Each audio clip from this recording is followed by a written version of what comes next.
So let's welcome Mr.KG.LIM. Thank you, Johnny. 各位晚上好。Oh, sorry, I'm speaking in tongues. Okay. Now, I'm here to give an English presentation.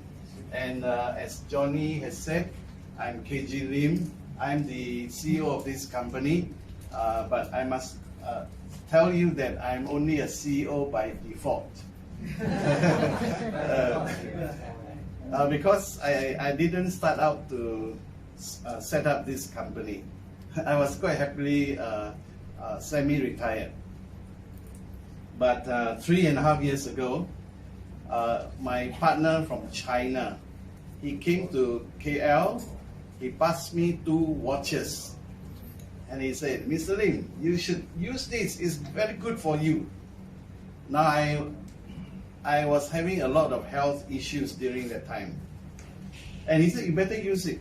So the little that he told me, I believed him and I started using. Okay. And I used it twice a day for 1.5 months. And after 1.5 months, actually, I was due to go back for my checkup. Every 6 months, I go back for a checkup. I go back to a place you don't like. It's the IJN, the Institute Jantung Negara. Now, I had a heart attack 6 years ago. And after the heart attack, nothing seems right inside this body. And every checkup, my doctor will shake his head. This too high, that too low. His medication not working. And every 6 months, he tells me the same thing. And so, after about 3 years with this doctor, I begin to be able to hear what he will tell me before I meet him.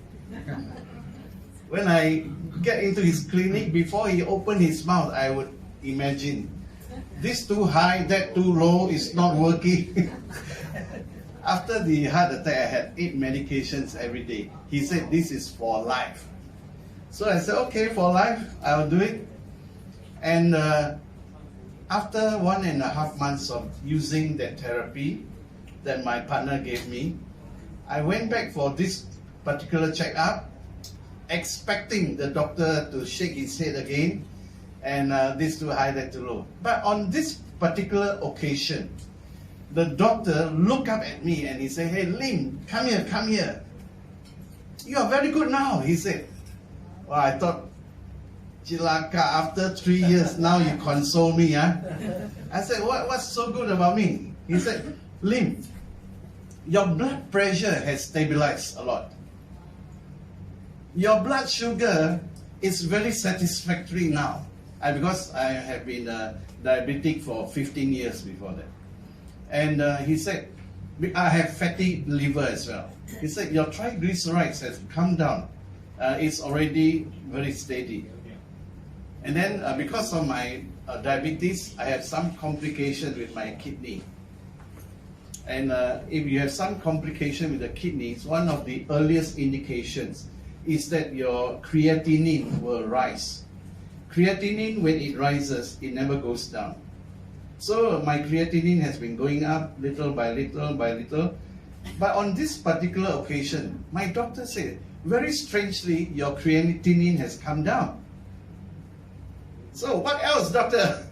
Then he said, okay, your triglycerides have come down, your creatinine has come down, and your cholesterol, your bad cholesterol has come down, your good cholesterol has shot up. He said it has shot up very strangely, he said, because he said, a man of your age, it is expected that you would have quite high levels of cholesterol. But my bad cholesterol went down, the good cholesterol shot up, and he immediately took off the cholesterol medication because of that. And he was so happy that day. You know, this is a particular doctor who he's too busy with patients. He hardly look at you and smile at you. So for 3 years, I was tolerating that kind of thing. Then that day, to see him smile, to see him so cheerful, that already is therapy for me, you know. And so he said, "You're very good now." So he was so happy because he thought finally his medication agree with me.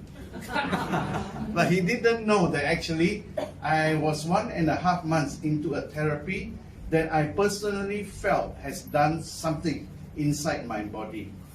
Otherwise, for 3 years with this same doctor, I already accepted the fact that in this body of mine, all the systems are starting to shut down one by one. So I was accepting that this body is not going to last very long. And after I came back receiving the good news that day, I came back with a very strong conviction that most likely we are into something that is really good. And in the first instance, what came up to my mind was, this thing, if it's really so good, it can bless a lot of people. So on that particular day, the joy of knowing that my condition has improved a lot and thinking that I have enhanced something that can bless a lot of people, I told my partner, "Hey, why don't we go and talk to the factory that's assembling this device? Talk to them. Give us the blessing to market it in Malaysia." So that's how small my ambition is. I thought if I can convince them to let me handle Malaysia, wow, that is so huge already. So we started talking with the factory, and they asked, "Okay, you think this is good?" I said, "I think it's very good." They said, "How are you going to market it?" So I told him, I said, "This product to me, it cannot be put on the shelf. You can't put it in the pharmacy. It's going to collect dust. This product, if it is to move," I said, "it has to be through word of mouth, through word of mouth." Then he said, "How are you going to do it?" I said, "To me, to kick off this therapy, we have to do it this way. Don't talk about buying and selling, but think of it as a service, as a ministry to help people get well." So I coined the word to them. I said, "To us, this will be a healing ministry." The moment I said that, it was like seeing their eyes like that. And to cut a long story short, the owners of the factory finally said, "Okay, let's do it this way. You let us do the manufacturing. You guys go and do the marketing." So I went with a narrow ambition to get this for Malaysia. I came back with the whole world for us to market it. You know. Thank you for me. Things, sometimes in life things happen, and they happen for the good.